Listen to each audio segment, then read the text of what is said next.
There are some sinews, there are some muscles. Now they are saying that we just will not take it.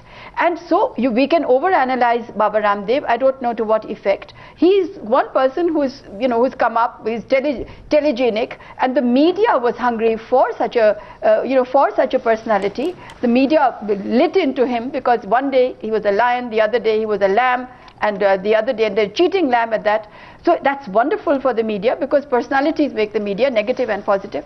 But the truth is that the people of India will bring about change themselves in the way we are operating. And corruption is going to be one of the major things. And people of India are today telling politicians that this is not an anti-politician statement. They are telling politicians that politics is not about your survival. It is about seva. And that we are going to enforce this. And may I just lastly say that why do we say the ruling party? The ruling party today, we should say the serving party. The serving party. Yes. That's what the people of India are trying to communicate. It's a very good thought. I want to go finally to Mahesh. Mahesh, as somebody who has seen this as a final thought, I have two questions for you. One is, what do you think Baba Ramdev's strategy will be? Will he hold out his fast? There'll be greater crowds in Dehradun, maybe other political parties will get involved, there'll be greater pressure. Will he hold out? Will he call off his fast? If he does not call off his fast, say for 1 or 2 more days, how do you see this panning out over the weekend? Over this weekend? I can't predict that, but I think what he's trying to do is to define the terrain and set the agenda. Both Baba Ramdev and the other group, which it consists of Prashant Bhushan and others, are trying to define the terrain and set an agenda. Now, government, or rather the governing coalition, the UPA, probably has a different agenda.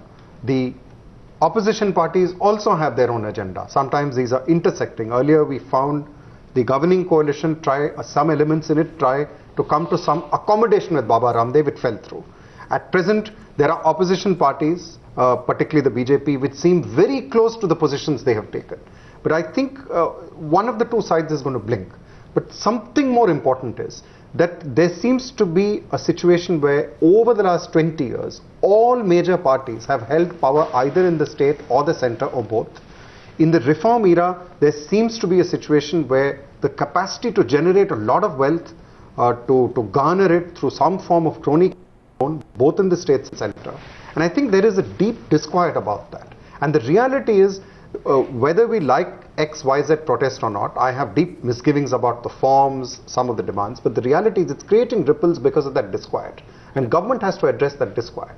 What Baba Ramdev does, what they do, believe me, my guess is as good as yours. But you're right, the next few days will be quite critical. And more than that, we must remember the parliament session is a very crucial one.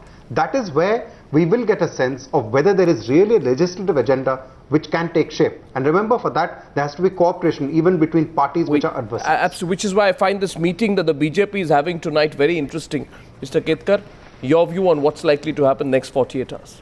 Well, it is difficult to say what exactly will happen in next 48 hours, but I don't think it will further snowball in defense of Ramdev and opposition to government. Because have you noticed, ever since Ramdev began his fast, it was not political at that point of time. No. Now it has degenerated into direct political debate. RSS was not involved when he announced his fast. No, RSS is involved. BJP was not involved. But now can BJP the government continue to ignore the fast over the next? No, I don't think government would be able to ignore the fast, but government may be able to overcome the fast. Let's see what happens. We had a dramatic weekend. We've been fasting for a week. Sanjay, need to conclude. Yes, quick word. Last word to you, Sanjay. We need to conclude after that. Yes, I just wanted to say that it's very disquieting to know that a lot of people think that these movements are actually movements outside the scope of democracy. I thought, this is part and parcel of exactly what defines democracy. This is what keeps it going. And this whole thing about it was not political, then it is political now. And because of RSS, mind you, RSS is a social organization, so I don't know what he's talking about. We need to understand one thing. You need to talk to everybody. Everybody, as long as they are citizens of this country, have to be accommodated equally. And Baba Ramdev is going to be as important to us as the Prime Minister of India in that sense. Let's see. Now that's let's see where it goes. And it is political innocence of the highest kind to describe RSS as a non-political activity.